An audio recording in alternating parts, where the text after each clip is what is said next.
चलो robotics start करते हैं। रोबोटिक्स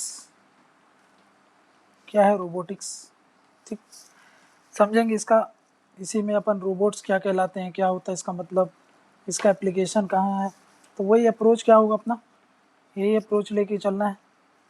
पहला क्या कि भाई मीनिंग क्या होता है इसका, फिर वही देखेंगे इसका मीनिंग के साथ साथ हम देखेंगे एप्लीकेशन क्या है। एप्लीकेशन के साथ साथ फिर क्या बताया था मैंने, कोई भी अगर इशूज़ हैं तो वो करना है। और लास्ट में क्या, गवर्नमेंट इनिशिएटिव्स हैं अगर तो ठीक है, यही करते हैं हम। सारे टॉपिक्स को हम ऐसे ही कर रहे हैं। तो इसी से हमको समझ में आ गया कि भाई रोबोटिक्स का पूरा टॉपिक आपको इसी सबसे ज़्यादा ये कर लिया करो, इशू बेस्ड क्वेश्चन आते हैं। आपको लगता है बस मीनिंग समझ लिया और हो गया सब कुछ, क्वेश्चन यहाँ से आते हैं या तो एप्लीकेशन से, या तो उससे भी ज़्यादा इंपॉर्टेंट हो जाता है इशूज़, कि भाई अगर ऐसा करेंगे तो क्या होगा, ऐसा करेंगे तो क्या होगा। तो इशू बेस्ड क्वेश्चन ज़्यादा रहते हैं मेंस के हिसाब से, ठीक है ना। मीनिंग तो कोई भी बता देगा कि रोबोट्स का क्या मतलब होता है, लेकिन फिर भी हम यहाँ पर ज़्यादा फोकस करते हैं। हम इस पे फोकस करते रहते हैं, ये दोनों चीज़ को इग्नोर, और थोड़ा बहुत इस पर फोकस करते हैं। सब ज़्यादा इग्नोर सेक्शन कौन सा है, ये इशूज़। और सब ज़्यादा क्वेश्चन काहे से बनने के चांसेस रहेंगे, इशूज़। समझ में गया ना। तो सबसे पहले काहे में फोकस करना है, इशूज़ से रिलेटेड क्वेश्चन। अब देखो, अगर हम समझना चाहें कि भाई ये जो वर्ड है, ये वर्ड जो आज हम जानते हैं जिसको बोलते हैं रोबोटिक्स, रोबोट या फिर रोबोटिक्स, ठीक है ना। ये वर्ड आया कहाँ से? तो ये वर्ड जो निकला है वो निकला है कहाँ से, डिराइव्ड फ्रॉम वर्ड जिसको बोलते हैं हम रोबोटा, रोबोटो बोल लो, रोबोटा, ठीक है ना, रोबोटा। अब ये रोबोटो का मतलब क्या है? ये रोबोटा जो वर्ड है, आप समझते हो एंशिएंट समय में हमारे यहाँ जिसको बोलते थे कि दास प्रथा होती थी, जिसको क्या करना पड़ता था, कंपलसरी सर्विसेज देने रहती थी, कंपलसरी सर्विसेज, ठीक है ना। जो देते थे उनको हम क्या बोल देते थे, दास, ठीक है ना। इनको बस इनको आपको बोलना पड़ता था, ये बिना सवाल जवाब किए आपकी सारी जो भी आप इनसे काम करवाना चाहते थे उसे करवा सकते थे, समझ में ना। तो नौकर ना बोल करके हम क्या बोलते थे, दास। तो यही होता है इसका मतलब। रोबोटा मतलब क्या होता है, इसका मतलब वहाँ पे ये लैटिन वर्ड है, लैटिन वर्ड में इसका मतलब क्या होता था, कोई भी व्यक्ति जो कंपलसरी सर्विसेज देता हो उसको हम क्या बोल देते हैं, रोबोटा। समझ में गया। तो वहीं से ये आया है रोबोट का शब्द। रोबोट क्या है, ये क्या करते हैं, कंपलसरी सर्विस, मतलब क्या बोल सकते हैं, रोबोटा क्या करते थे, रोबोटा giving compulsory services to humans, ठीक है ना। तो जो उनको कंपलसरी सर्विसेज देते थे उन्हीं को हम क्या बोल देते थे, रोबोटा, ठीक है ना। वहीं से ये वर्ड आया है आपका रोबोट। रोबोट क्या करते हैं, हमको सर्विस ही देते हैं ना, और जब हम बोलेंगे तब वो सर्विस देंगे, जैसा बोलेंगे तैसा करेंगे। तो क्या है वो, एक तरीके का कंपलसरी सर्विसेज। तो मतलब जो एंशिएंट समय में दास लोग करते थे वो प्रेजेंट समय में क्या कौन करेंगे, बस रोबोट करेंगे। फर्क क्या है कि ये ह्यूमन होते थे और ये कौन होते थे, ये मशीन होंगी। समझ में क्या, बस इतना फर्क है बस, बाकी काम वही करेंगे। बस ये इनके अंदर क्या होता था, इनके अंदर थोड़ा सा इनका विवेक होता था, विजडम होता था इनके अंदर, विजडम है, दिमाग का यूज़ कर सकते थे। ये इनके यहाँ पर मशीन में विजडम नहीं होता, प्रोग्राम्स होते हैं, है ना, प्रोग्राम्स होते हैं, प्रोग्राम्स, ठीक है ना। इनके अंदर कोडिंग की जाती है, एल्गोरिथम होता है, उनके आधार पर ये काम करते हैं, प्रोग्रामिंग करी जाती है जिसके आधार पर ये काम करते हैं। ये क्या, अपना दिमाग का यूज़ करते थे, अपना बुद्धि का, अपना विवेक का यूज़ करते थे। समझ में, इनके अंदर इमोशंस होते थे, इमोशंस के आधार पर ये काम करते थे। ये बस डाटा के आधार पर काम करते हैं, समझा गया, डेटा के आधार, समझ गया। मतलब जो भी प्रोग्रामिंग हमने कर दी, बस फर्क उतना ही है, बाकी मतलब आपको समझ में आ गया ना क्या है रोबोट्स का। रोबोट क्या होते हैं, मतलब हम क्या बोल सकते हैं, रोबोट क्या है, एक तरीके की रोबोट है जिसको हम बोलते हैं कि भाई मीनिंग है तो आपको समझना, ये प्रोग्राम्ड मशीन होती है, प्रोग्राम्ड मशीन है, मतलब ये एक मशीन है। पहली बात तो ये दिमाग में क्लियर हो जाना चाहिए कि भाई ये क्या है, एक तरीके की मशीन है, लेकिन कैसी मशीन है, प्रोग्राम्ड है। प्रोग्राम्ड मतलब उस मशीन के अंदर कोडिंग और एल्गोरिथम सेट कर दिए गए, समझ में गया। ये मान लो कि ये कोडिंग डाल दी गई है, ठीक है, ये एल्गोरिथम्स डाल दिए गए, ठीक। उसको बता दिया गया कि भाई इस कोड, ये क्या बताती है, इन कोडिंग और एल्गोरिथम के आधार पर प्रोग्राम तैयार कर दी गए, ठीक है ना, प्रोग्राम्स। ये प्रोग्राम्स क्या करेंगे, ये प्रोग्राम्स उनको गाइड करते हैं कि आपको काम कैसे करना है, गाइड्स देम वाइल वर्किंग, कि वो काम कैसे करते हैं, उसके लिए ये प्रोग्राम के आधार पर उनको गाइड किया जाता है। किसको गाइड, ये देम मतलब किसको, यहाँ पर जो देम यूज़ कर रहे हैं मतलब मशीन को बोल रहे हैं, ठीक है ना। मशीन को गाइड करते हैं कि भाई आपको ये काम करना है। मतलब मान लो यहाँ पर फिट कर दिया गया ये 5-6 चीज़ें, ये काम कराना है इससे, बस इसको कुछ भी बोलो। अगर ये एक्स है, वाई है, जेड है, एक्स का मतलब बता दिया आपने कि भाई ये 2 चीज़ होती है, वाई का मतलब ये 2 चीज़ है, जेड का मतलब ये 5 चीज़ें हैं। तो बस जब इसको आपने बोला कि एक्स काम करना है, तो बस ये इस वाले इसको समझेगा कि इसके अंदर क्या लिखा है और वो काम वो परफॉर्म करने लगेगा। इसको बोलते हैं हम क्या, प्रोग्राम्ड मशीन। समझा क्या ना। प्रोग्राम्ड मतलब उसको हमने, जैसे कि हमारे यहाँ हमको अगर मान लो कि भाई किसी मिशन के लिए भेजा जा रहा है, जैसे आर्मी समझो, किसी मिशन के लिए भेजा जा रहा है, तो पहले उसको बताया जाएगा कि भाई ऐसा ऐसा करना है, ये आप जान लो, ये ट्रेनिंग होती है। वैसे ही रोबोट के साथ है कि उसको पहले से सब कुछ बता दिया जाता है। बताना मतलब अब हम समझा तो सकते नहीं है उसको, तो क्या बोल देते हैं उसको, हम कोडिंग और एल्गोरिथम सेट कर देते हैं उसके अंदर। समझा क्या, वो फीड कर देते हैं, वो कहलाएंगे प्रोग्राम्स। उनके प्रोग्राम्स के आधार पर वो क्या कराएंगे, काम करेंगे। समझ गया। ये हो गया अपना रोबोट का मतलब, हमने समझ लिया कि क्या होता है, ठीक है ना। रोबोट का मतलब क्या है कि भाई प्रोग्राम्ड मशीन है। तो डेफिनेशन, सिंपल डेफिनेशन समझेगा ना। रोबोट की डेफिनेशन क्या होती है कि भाई वो एक तरीके की प्रोग्राम्ड मशीन। अब इस पर वापस आएंगे कि भाई ये कैसे हो सकता है। एक तो कंटेम्प्रेरी इशूज, मतलब कंटेम्प्रेरी में प्रोग्रामिंग का 2 मतलब है, कई बार एआई का यूज करते हैं, कई बार नहीं यूज करते हैं, तो वो सब देखेंगे अभी क्या है। बट इसके पहले एक चीज और समझ लो क्या बोल रहा हूँ मैं, वापस से आएंगे उस स्लाइड पर अभी, ठीक है ना। अभी मैं आपको क्या बोल रहा हूँ कि एक व्यक्ति थे जिनका नाम था आइजैक एसिमोव, ठीक है ना। इन्होंने, इनका नाम थोड़ा याद तो नहीं रहेगा वैसे भी आपको एग्जाम में, बट फिर भी अगर आप लिख दोगे तो आपका वैल्यू एडिशन हो जाएगा आंसर के लिए, ठीक है ना। तो मैं क्या बोल रहा हूँ, इन्होंने एक लॉ दिया था, ठीक है ना, गेव लॉ ऑफ रोबोटिक्स। लेकिन लॉ रट्टा मारना पड़ेगा आपको, समझ में आ गया। रोबोटिक्स का क्वेश्चन आएगा तो लॉ तो आपको रट्टा मारना पड़ेगा, ठीक है। ये आपको रट्टा मार हो या ना हो, आइजैक एसिमोव। देखो ये एसिमोव के नाम से रोबोट्स हैं, समझ में आ गया ना। तो इसीलिए आपको बोल रहा हूँ ये नाम याद रख लेना, क्योंकि जो ह्यूमन की तरह बिहेव करते हैं ना ये रोबोट्स, उनमें एक रोबोट का नाम ही है एसिमोव। ये साइंटिस्ट के नाम पर ही एक जापान में रोबोट का नाम रख दिया गया, जापान में रोबोट है ये। तो इसीलिए मेरे को तो याद रहता है एसिमोव मतलब वो है। तो मेरे को याद रहेगा क्या कि आइजैक एसिमोव एक वो साइंटिस्ट थे जिन्होंने क्या किया, उन्होंने एक लॉ दिया, लॉ ऑफ रोबोट्स। देखो रोबोटिक्स में अगर काम करना है तो आपको इन सब चीज़ों का ध्यान रखा जाता है। कोई भी कंट्री जब काम करती है ना रोबोटिक्स में, तो वो इन सब चीज़ों का ध्यान रखती है, समझ में क्या ना। कौन कौन सा ध्यान, उसके अंदर 3 लॉज हैं, ठीक है, 3 लॉज हैं, 3 कानून हैं। ये हर कंट्री जब भी रोबोटिक्स पे काम करती है तो उस पर मतलब उसको फॉलो करती है, समझ में क्या ना। Every country with R&D follows these laws, follow these laws, ठीक है। ठीक, अब समझते हैं कौन कौन से लॉज हैं। ठीक, पहला लॉ क्या बोलता है, पहला लॉ ये बोलता है कि भाई रोबोट हमेशा अपने जो मास्टर होगा उसका कमांड को फॉलो करेगा, समझ में क्या, ठीक है ना। दूसरा क्या बोलता है, रोबोट कभी भी ह्यूमंस को हार्म नहीं करेगा, समझ में क्या। तीसरा क्या बोल रहा हूँ कि कभी भी ऊपर दोनों के जो 2 लॉज मैंने बताए उसको वायलेट नहीं करेगा, समझ में क्या। ऊपर के 2 लॉज को कभी भी वायलेट नहीं करोगे आप। मतलब क्या बोल रहा हूँ पहले समझो। पहला मैं क्या बोल रहा हूँ, रोबोट क्या नहीं करेगा, कभी भी इंसान ह्यूमंस को हार्म नहीं करेगा। रोबोट शुड, मतलब उसको ऐसा प्रोग्राम करना है कि कल को वो क्या ना करे, हार्म ना करने लगे इंसान को, ठीक है ना।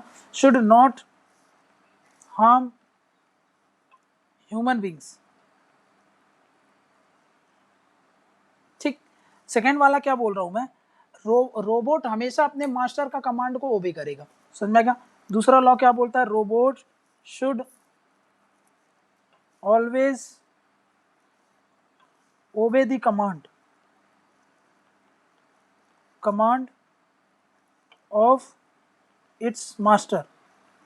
लेकिन याद यहां पे ये रखना है, विदाउट वायलेटिंग द फर्स्ट, मान लो कि मेरा रोबोट है और मैंने बोल दिया कि उस आदमी को जाकर के मार दे, क्योंकि इसमें तो ऐसा लिखा है कि should always obey the command, समझ में क्या? तो अब वो जाकर के उस व्यक्ति को जाके मार देगा, लेकिन ये तो पहला वाला वायलेट हो गया ना, इसीलिए पहले वाले को वायलेट नहीं करना है, सबसे इंपॉर्टेंट इसको देखना है आप, समझ में क्या ना? तो रोबोट को ऐसा तैयार करना है कि भाई वो ओबे तो करेगा आपका कमांड, बट आप कभी उसको अगर ह्यूमंस के अगेंस्ट यूज करना चाहो तो वो नहीं होना चाहिए, समझ में क्या?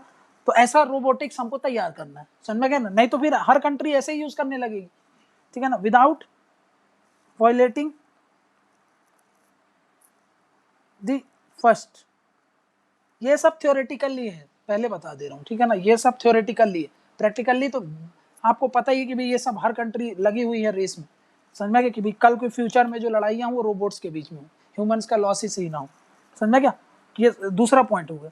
थर्ड क्या बोल रहा हूँ, रोबोट्स अपने आप को प्रोटेक्ट करेगा और दूसरों को भी प्रोटेक्ट करेगा, समझ में क्या ना? मेन क्या है, टू प्रोटेक्ट हिमसेल्फ, अपने आप को क्या करना है, रोबोट को प्रोटेक्ट करना है हिमसेल्फ, लेकिन पहले दो को बिना वायलेट किए, without violating the first and second. अपने आप को प्रोटेक्ट करना है, इसका मतलब ये नहीं कि मास्टर को मार दोगे आप, है ना? तो ये बात याद रखना है आपको कि भाई हर रोबोट को अपने आप को प्रोटेक्ट करना है, समझा क्या? तो उसके लिए आपको ध्यान में क्या रखना है कि पहला और दूसरा पॉइंट जो है वो वायलेट ना हो पाए, समझा क्या ना? ये 3 लॉज होते हैं जो आइजैक एसिमोव ने दिए थे, वो 3 लॉज को अपना दिमाग में रख करके ही रोबोटिक्स पर काम करती है हर कंट्री, समझा क्या ना? ताकि ये लॉस क्या करते हैं, अगर इन लॉस को अवॉइड करोगे आप तो हम इसका यूज करेंगे, यूज हम काहे के लिए यूज कर सकते हैं, for the welfare of the humans, समझा क्या? For the welfare of the humans. लेकिन अगर हम इसके अगेंस्ट जाकर के काम करने लगेंगे तो फिर तो भाई वो वेलफेयर नहीं हो जाएगा, फिर तो डिस्ट्रक्शन की तरफ ले जाएगा, ठीक है ना? For the welfare of the humans, ठीक।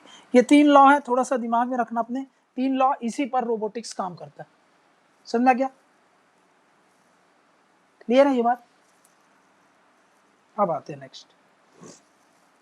अभी मैंने क्या बताया था, रोबोट्स क्या होते हैं, एक तरीके की क्या है, प्रोग्राम्ड मशीन है, प्रोग्राम्ड मशीन। आगे क्या ऐड कर सकता हूं इसमें, following the law of robotics बोल सकते हैं कि नहीं, फॉलोइंग, अब डेफिनेशन और बढ़ गई अपनी, following the law of robotics, है ना? वो मशीन है जो लॉ ऑफ रोबोटिक्स को फॉलो करता है, ठीक। अब समझना मैं क्या बोलता हूं, अब ये जो प्रोग्राम्ड हम करते हैं इनके अंदर, ये क्या है, प्रोग्रामिंग जो करते हैं हम इनके अंदर, प्रोग्रामिंग, ये प्रोग्रामिंग का आधार क्या है, किस आधार पर ये प्रोग्रामिंग होती है, समझ रहे? तो इसके आधार पर हम इसको क्लासिफाई कर सकते हैं, जिसको बोल रहे हैं कि भाई एक ट्रेडिशनल ऑटोमेशन के आधार पर काम करती हैं ये, ट्रेडिशनल ऑटोमेशन, ऑटोमेशन अप्रोच, और दूसरा क्या बोल रहा हूं, जिसको बोलते हैं आरपीए। आरपीए मतलब क्या, जिसको बोलते हैं रोबोटिक्स प्रोसेस ऑटोमेशन, ठीक है ना? ये हो गया, 2 आधार मैंने बोला, रोबोटिक प्रोसेस ऑटोमेशन और ट्रेडिशनल अप्रोच। इसको हम शॉर्ट में ये भी बोल सकते हैं कंटेम्प्ररी है, आज के समय में कंटेम्प्ररी जो नया नया है, कंटेम्प्ररी अप्रोच। जब ये कौन था, जब रोबोटिक्स इनिशियली काहे के लिए बनाया गया था, तो वो ट्रेडिशनल हो गया, परंपरागत, समझा क्या? ये क्या है, नवगत है, अभी के आधार पर क्या काम किया जाता है ये समझना है, ठीक है ना? क्लियर है क्या बोल रहा हूं मैं?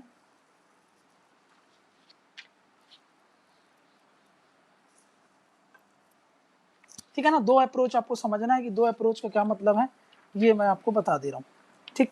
अब देखो यहाँ पे पहला पॉइंट उठाते हैं, पहला क्या बताया था मैंने, ट्रेडिशनल अप्रोच, ट्रेडिशनल अप्रोच।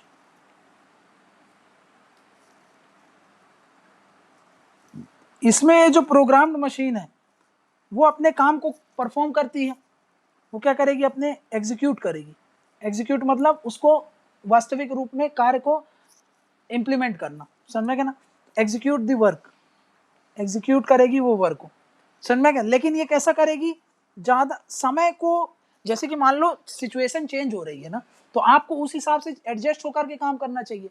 लेकिन इसमें तो हमने जो प्रोग्राम कर दिया सेट, आज करेगी वही, आज से 2 साल बाद भी वही करेगी, 3 साल बाद भी हो गए, टेक्नोलॉजी चेंज हो कुछ लेना देना नहीं, सोसाइटी चेंज हो गई कुछ लेना देना नहीं।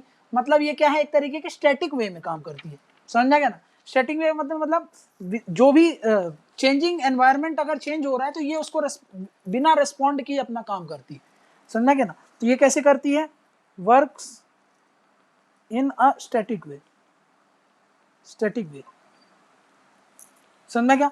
स्टैटिक वे में काम करने का मतलब क्या है, विदाउट रेस्पॉन्डिंग और एडॉप्टिंग,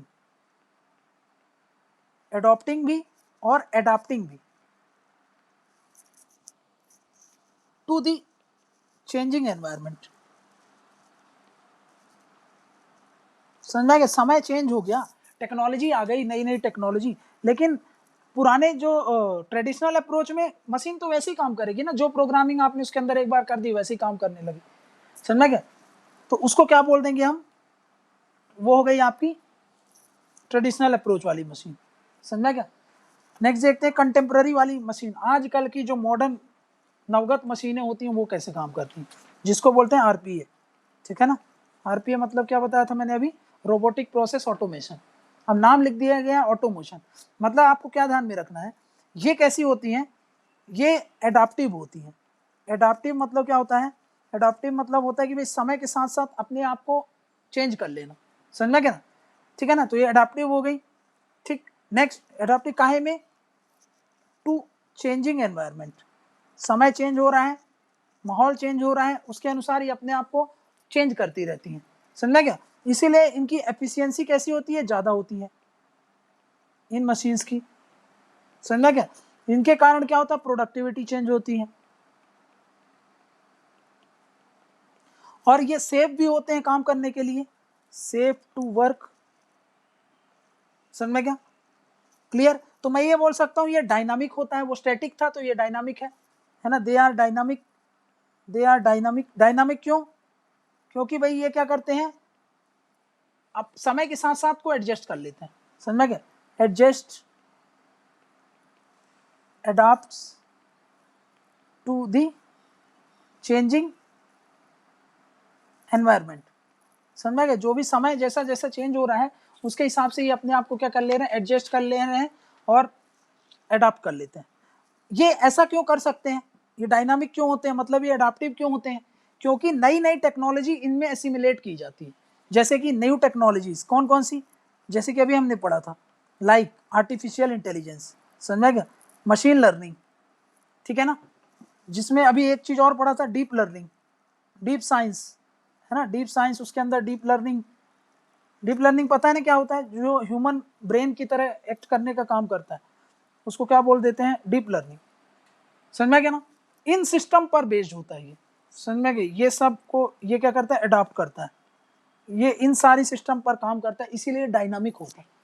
मशीन लर्निंग में क्या बोला था मैंने, अपने से वो चीज़ों को सीखता रहता है ना, इसीलिए क्या हो रहा है, इन सब के कारण जब ये सब चीज़ें हम यूज़ करेंगे रोबोटिक्स में, तो भाई उसके कारण बताओ एफिशिएंसी बढ़ेगी, प्रोडक्टिविटी बढ़ेगी, और वो चेंजिंग हो जाएगा, डायनामिक हो जाएगा। सारे पॉइंट्स आपको समझ में आ गए कि हाँ ऐसा ऐसा हो जाएगा, ठीक है, क्लियर है ये बात, बोलो समझ में क्या।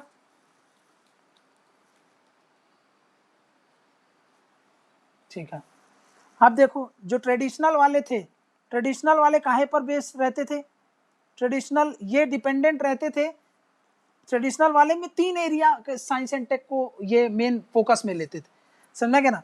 ये काहे से चलता था, ये देखो ये 3 एरियाज चलता था, कॉम्बिनेशन ऑफ 3 एरियाज से, 3 areas of science and tech, science and tech के 3 एरिया को पकड़ करके चलते थे, जो ट्रेडिशनल वाले रोबोटिक्स की बात कर रहे हैं, जिसको बोलते हैं पहला, एक तो इलेक्ट्रॉनिक्स, हर चीज इलेक्ट्रॉनिक से डील करेगी रोबोटिक है तो। दूसरा उसमें मैकेनिकल इंजीनियरिंग आपको मिलेगा ही मिलेगा, क्योंकि असेंबलिंग वगैरह तो करोगे ही ना रोबोटिक्स में। तो जब तक आपको मैकेनिकल इंजीनियरिंग का नॉलेज नहीं है, इलेक्ट्रॉनिक्स का नॉलेज नहीं है, तो रोबोटिक्स ढंग से काम नहीं कर पाता था। थर्ड बोल रहे हैं computer science. Computer science, computer science क्यों? क्योंकि भाई वो मशीन काहे पर काम करेगी, प्रोग्रामिंग पर करेगी ना, तो प्रोग्रामिंग कैसे आएंगी, कंप्यूटर साइंस है, ठीक है ना, क्लियर। तो ये सब ट्रेडिशनल अप्रोच में ये तीन चीजों से डील करता था। अभी मैंने क्या बताया, अभी कंटेम्प्रेरी वाला है, अभी जो ये ट्रेडिशनल वाला याद रखना, ये तीन सेक्टर को, जो साइंस एंड टेक्नोलॉजी के तीन सेक्टर थे, इन पर आधारित था, इन्हीं पर केंद्रित रहता था, समझना क्या। लेकिन एट प्रेजेंट वाला क्या है, देखो अभी जिसको आरपीए वाला बोल रहा हूं या फिर कंटेम्प्रेरी वाला बोल रहा हूं, वो काहे पर आधारित था, अभी मैंने क्या बताया, वो ऑटोमेशन पर है, ऑटोमेशन पर आधारित है, समझा क्या। तो ये based on automation and AI, ठीक है ना, ऑटोमेशन और एआई पर बेस्ड, ठीक, क्लियर। अब ये काहे पर काम करता है, इसको हम क्या बोल देते हैं, ये वर्क्स ऑन प्रिंसिपल ऑफ, जिसको बोलते हैं हम ह्यूरिस्टिक्स। इसका मतलब होता है trial and error, trial and error, ये वही है, मशीन लर्निंग इसी से होती है, सेल्फ लर्निंग, गलती करो सीखते जाओ, गलती करो सीखते जाओ। ये क्या आधार, ये बेस होता है, बेस फॉर मशीन लर्निंग, है ना, मशीन इससे सीखती है, ट्राई करेगी, फेल होगी तो समझ जाएगी कि हाँ ये करूंगा तो कोई मतलब नहीं, तो ट्रायल एंड एरर पर ये काम करते हैं, समझा क्या ना। तो इन्हीं के आधार पर आज जो है ये ऑटोमेशन और एआई के आधार पर, मशीन लर्निंग के आधार पर इन पर काम करते हैं कंटेम्प्रेरी वाले, मतलब एट प्रेजेंट जो मॉडर्न रोबोटिक्स की हम बात कर रहे हैं, समझा क्या ना। इसका जो बेस्ट एग्जांपल है, इसका एग्जांपल अगर आप जानना चाहो कि भाई इसके कौन कौन से एग्जांपल हैं, तो मैं बोल सकता हूँ ह्यूमनॉइड्स। ह्यूमनॉइड्स, ह्यूमनॉइड्स कौन होते हैं, ह्यूमनॉइड्स मतलब जो ह्यूमन की तरह रोबोट्स तैयार किए जाते हैं, human like robots, human like robots. इसका एक एग्जांपल आपको मैं बताता हूं, जिसको बोलते हैं, एग्जांपल अभी बताया था मैं, असीमोव। असीमोव ये रोबोट है जापान में, नेट पर आप इसका गूगल में पिक्चर देखना, इससे बातचीत कर सकते हो आप। सोफिया, ठीक है, एग्जांपल सोफिया, सोफिया जो एग्जांपल है वो भी क्या है, ह्यूमनॉइड का एग्जांपल, समझा क्या। बैंक में एक मैंने आपको बहुत बार बताया, लक्ष्मी याद रखना, लक्ष्मी, इससे जाकर के अपना बैंक स्टेटमेंट वगैरह के बारे में आप बोल ले सकते हो आइडिया। एक और जीके की बात बताता हूँ आपको, ये जो लक्ष्मी है ये इंडिया की फर्स्ट बैंकिंग रोबोट है, India first banking robot of, हाँ इंडिया से लिख दिया ना, इंडिया फर्स्ट बैंकिंग रोबोट। एक केपी कॉप है, केपी कॉप, केपी कॉप, ये क्या है, ये केरला पुलिस का एक रोबोट है, ये इंडिया में पहला रोबोट है जो ट्रैफिक मैनेजमेंट के लिए यूज हो रहा है, समझना कि वहां पर रोबोट्स का यूज करके वो यूज करते हैं, ठीक है ना। केपी कॉप के बारे में आप पढ़ लेना, ठीक है, केपी कॉप, ठीक है ना, ये केरला पुलिस का कॉप है, ठीक है ना। अब ये ट्रैफिक के लिए यूज होता है कि किसी और पर्पस के लिए होता है, एक बार आप लोग चेक कर लेना इसको, ठीक है ना, क्योंकि शायद मेरे पास दिमाग में आ रहा है, क्योंकि सबसे पहला रोबोट्स अगर यूज किया था वो इंदौर ने यूज किया, ऐसा मेरे दिमाग में आ रहा है। लेकिन ये केपी कॉप ये भी केरला पुलिस इसको यूज करती है, इसको आप थोड़ा सा एक बार सर्च कर लेना, इसका मेन क्या क्या रोल है, इसके बारे में आप थोड़ा सा डिटेल में निकाल सकते हो, ठीक है, केपी कॉप के बारे में, ठीक है ना। ये भी क्या है, केरला पुलिस के लिए केरला पुलिस को असिस्ट करने के लिए रोबोट है, इतना तो कंफर्म है ये, समझा गया ना। हाँ, इसकी डिटेल्स को आप थोड़ा सा एक बार गूगल कर लेना, ठीक है। केपी कॉप देख लिया, सोफिया देख लिया, एसिमोव देख लिया, ठीक है। एक नाव है NAO, ये भी जापान का ही है, ठीक है ना, जापान का रोबोट है। तो ये सब कुछ एग्जाम्पल है जो मैंने आपको बता दिया, ये सब RPA बेस्ड होते हैं, मशीन लर्निंग बेस्ड होते हैं, AI बेस्ड होते हैं, ठीक है ना। एडवांस है, थोड़ा नाम याद रख लेना इनके, क्लियर है। तो ये हमने क्या क्या समझ लिया, रोबोट का मतलब समझ लिया हम लोगों ने, ये समझ लिया कि भाई रोबोट्स का मतलब किस किस प्रिंसिपल पे काम करते हैं, ये भी समझ लिया, ठीक है ना। अब वो देख लिया हम लोगों ने प्रोग्रामिंग किस आधार पर होती है। वैसे प्रोग्रामिंग दो आधार पड़ी, वैसे ये जो रोबोट्स होते हैं ना, ये रोबोट्स भी दो तरीके के होते हैं। ये रोबोट्स आपके दो तरीके के, एक होता है सॉफ्टवेयर रोबोट्स, सॉफ्टवेयर रोबोट्स, जैसे कि सिरी, फेसबुक बोल रहा है, एप्पल में सिरी जो होता है, ठीक है ना। वो क्या करता है, आप उससे कोई सवाल जवाब करो, आप उसको बोलो इसको कॉल कर दे, वो उसको कॉल कर देगी। आप उससे बातचीत कर सकते हो, आप उससे क्या कर सकते हो, बोल सकते हो कि मेरी फोल्डर यहाँ पर जा करके सर्च कर लो, ये खोल दो, तो वो ओपन कर देती है। तो आपकी बात ही तो मान रही है। तो वो क्या है, एक तरीके के सॉफ्टवेयर रोबोट्स, समझना क्या। लेकिन हम क्या हमेशा समझते हैं रोबोट्स का मतलब, हम हमेशा सिर्फ रोबोट्स का मतलब समझते हैं हार्डवेयर वाला, फिजिकल अपीयरेंस जिसका होता है। सॉफ्टवेयर मतलब जो आपको फिजिकली दिखेगा नहीं, समझना क्या ना। सॉफ्टवेयर मतलब एग्जांपल इसका क्या बताया मैंने, सिरी, ठीक है ना, जो दिखती नहीं है, समझना क्या। सिरी को देख लोगे आप कहाँ पे है, क्या कैसी दिखती है, नहीं देख सकते ना हम।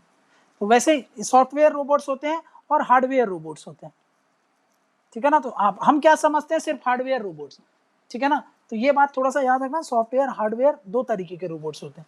हार्डवेयर रोबोट्स का एग्जांपल क्या है, अभी ये सब जो बताया मैंने आप, क्लियर कि भाई सोफिया, ये सब क्या है, सोफिया हो गया, एसिमोव हो गया, स्पेलिंग चेक कर लेना एसिमोव की, ठीक है। एसिमोव होगा, नोआ हो गया, नाव हो गया, ठीक है ना। ये सब क्या है, एक तरीके के हार्डवेयर रोबोट्स। सिरी हो गया, अमेजोन का क्या होता है, अमेजोन का बोलते हैं गूगल असिस्टेंट है, एक गूगल का है, गूगल असिस्टेंट बोलते हैं। अमेजोन भी शायद इस पर काम कर रहा है, एक उसने निकाला था, ठीक है ना। तो देख लेना आप क्या है, गूगल असिस्टेंट है, ठीक है। कोर्टेना, ठीक है ना, कोर्टेना है शायद उसका, किसका, माइक्रोसॉफ्ट का। ये सब क्या है, सॉफ्टवेयर रोबोट्स है। कोर्टेना काहे का है, ये माइक्रोसॉफ्ट का, ठीक है ना, माइक्रोसॉफ्ट का ये कोर्टेना हो गया। गूगल असिस्टेंट गूगल का हो गया, सिरी काहे का हो गया, एप्पल का हो गया। ये सब क्या है, ये सब हो गए आपके इसके, ठीक है ना। एलेक्सा है अमेजोन की, ठीक है ना, और अमेजोन की कौन सी है, एलेक्सा, ये काहे की है, अमेजोन की। तो ये सब क्या बोल सकते हो आप, एक तरीके के क्या है, ये सब सॉफ्टवेयर रोबोट।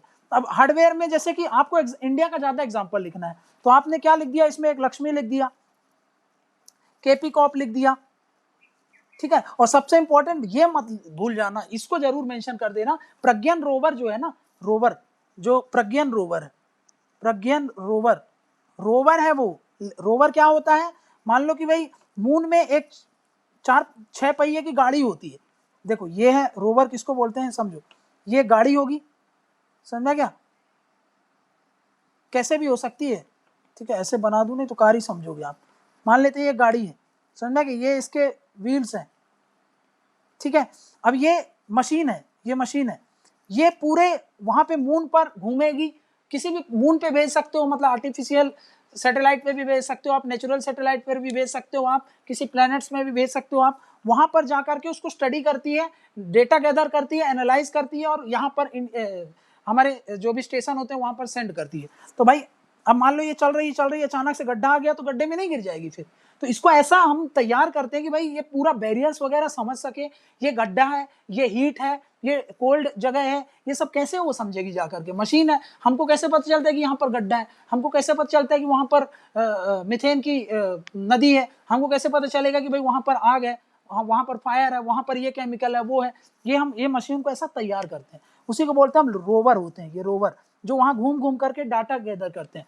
और हमारा जो प्रज्ञान रोवर है वो एक तरीके का क्या है, रोबोट्स है।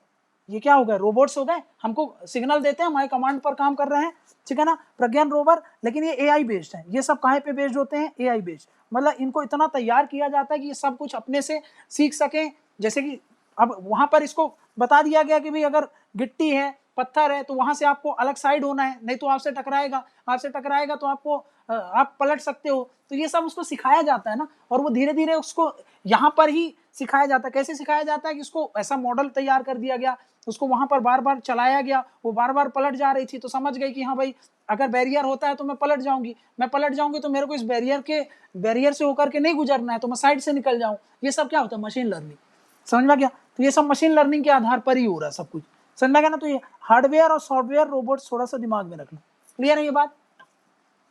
अब देखो नेक्स्ट क्या बोल रहा हूँ, इंडिया में कैसे काम करता है, देखो रोबोटिक्स इन इंडिया, इंडिया में क्या काम कर रहा है।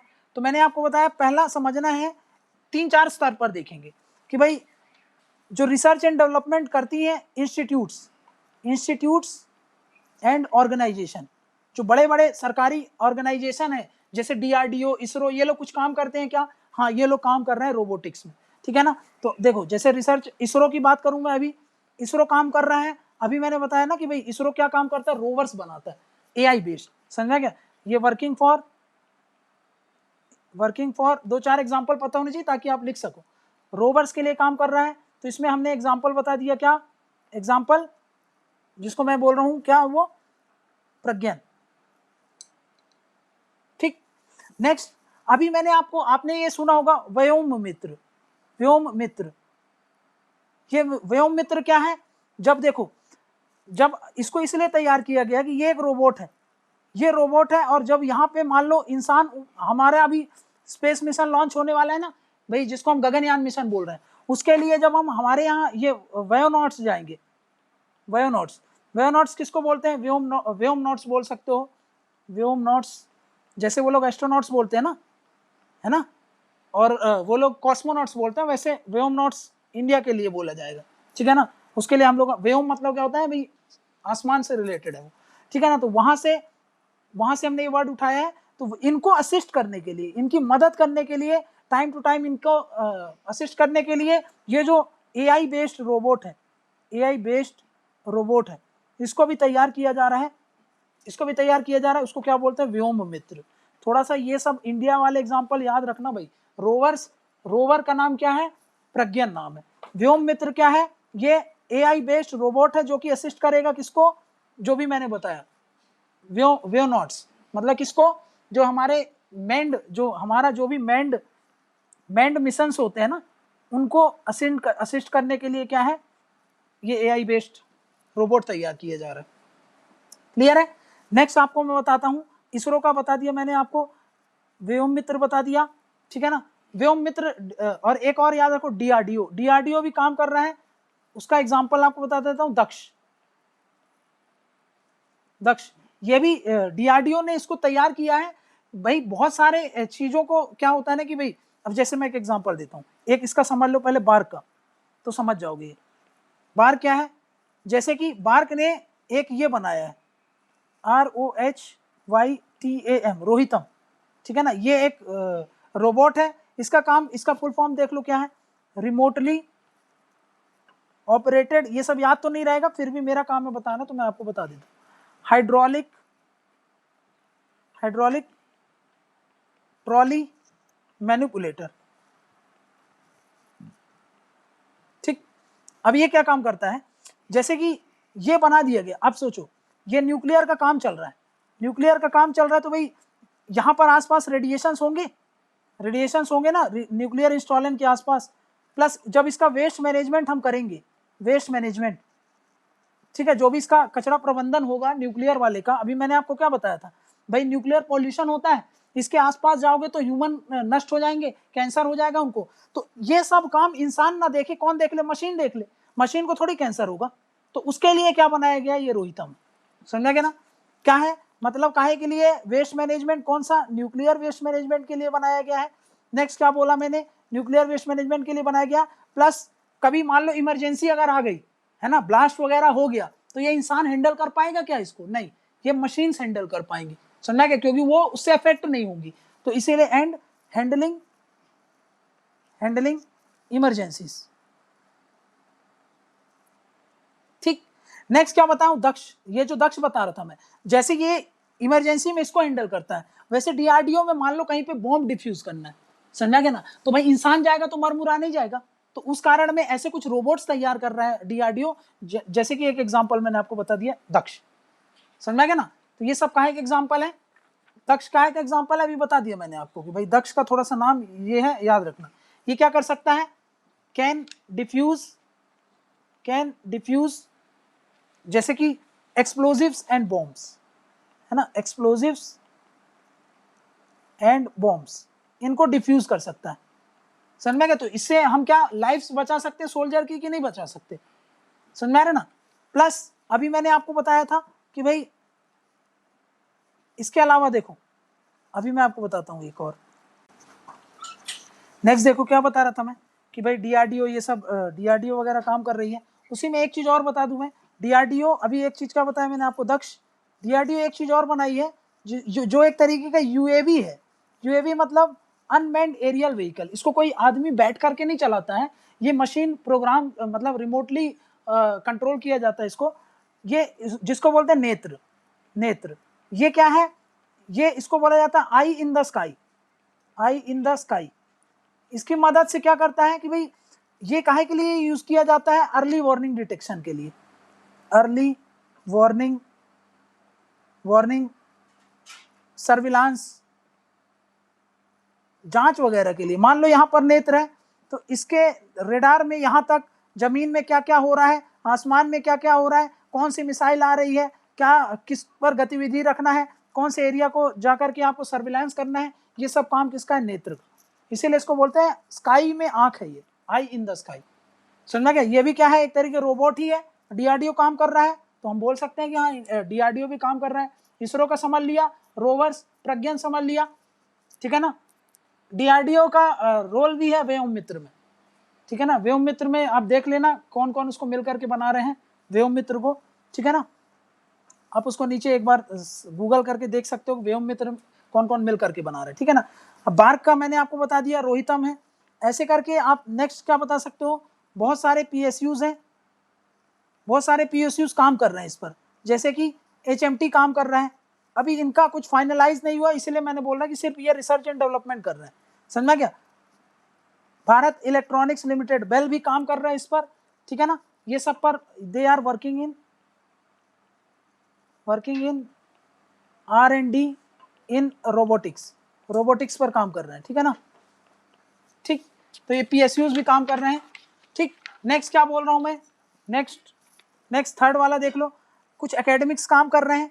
एकेडमिक्स इंस्टीट्यूशंस क्या कौन कौन से हैं, एकेडमिक इंस्टीट्यूशंस मतलब जो एजुकेशनल इंस्टीट्यूट, कॉलेज, यूनिवर्सिटीज, ये सब की बात कर रहे हैं। तो जैसे मैं आप भी बता दूं आपको, आईआईएससी बेंगलोर जो है उसका एक डेडिकेटेड डिपार्टमेंट है रोबोटिक्स को लेकर के, है ना। इस पे ये लोग लीड लिए हैं, काम कर रहे हैं। हैज डेडिकेटेड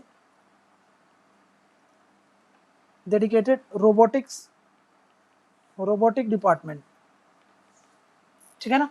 इनका एक डेडिकेटेड रोबोटिक डिपार्टमेंट है। इसके अलावा आईआईटीज काम कर रही हैं, आईआईटीज आर ऑल्सो वर्किंग, बहुत सारी आईआईटीज हैं इसलिए आईआईटीज लिख दिया मैंने। वर्किंग इन रोबोटिक्स पर बहुत सारे आईआईटीज भी काम कर रहे हैं। तो मतलब इंडिया ऐसा नहीं है कि कुछ भी नहीं कर रहा है, हाँ अभी देखा हम लोगों ने बहुत सी चीजें कर रहा है, ठीक है। फिर एक और बता देता हूं मैं, एक और ऑर्गेनाइजेशन है जिसको बोलते हैं all India council for robotics and automation, जिसका शॉर्ट फॉर्म में लिखते हैं AICRA। ये है, ये क्या देखती है, ये क्या है, एक तरीके का नॉट फॉर प्रॉफिट कंपनी है, नॉट फॉर प्रॉफिट ऑर्गेनाइजेशन है। मतलब ये प्रॉफिट के लिए ऑर्गेनाइजेशन नहीं होती है, ये रिसर्च एंड डेवलपमेंट ताकि सोशल बेनिफिट हो, इन सब के लिए काम करती है। नॉट फॉर प्रॉफिट ऑर्गेनाइजेशन है जो कि क्या देखती है, टू लुक रोबोटिक्स का जो भी काम चल रहा है और आरपीए का जो भी काम इंडिया में चलता है, इन इंडिया में जो भी रोबोटिक्स रिलेटेड काम है उन पर रिसर्च जो भी चल रही है, डेवलपमेंट चल रहा है, जो भी फंड मोबिलाइजेशन वगैरह करना है उन सब से रिलेटेड। और आरपीए तो हमने समझ लिया कि रोबोटिक प्रोसेस ऑटोमेशन जो होता है उसमें जो भी काम चल रहा है वो सब कौन देखता है, AICRA, समझ गया ना।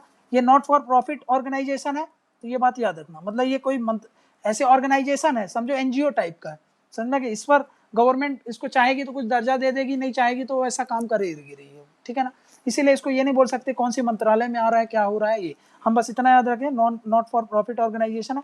ये भी याद नहीं रहेगा आपको, बस याद रखो कि AICRA क्या करता है, इंडिया में रोबोटिक्स और आरपीए का जो भी काम होता है वो कौन देखता है, AICRA देखता है।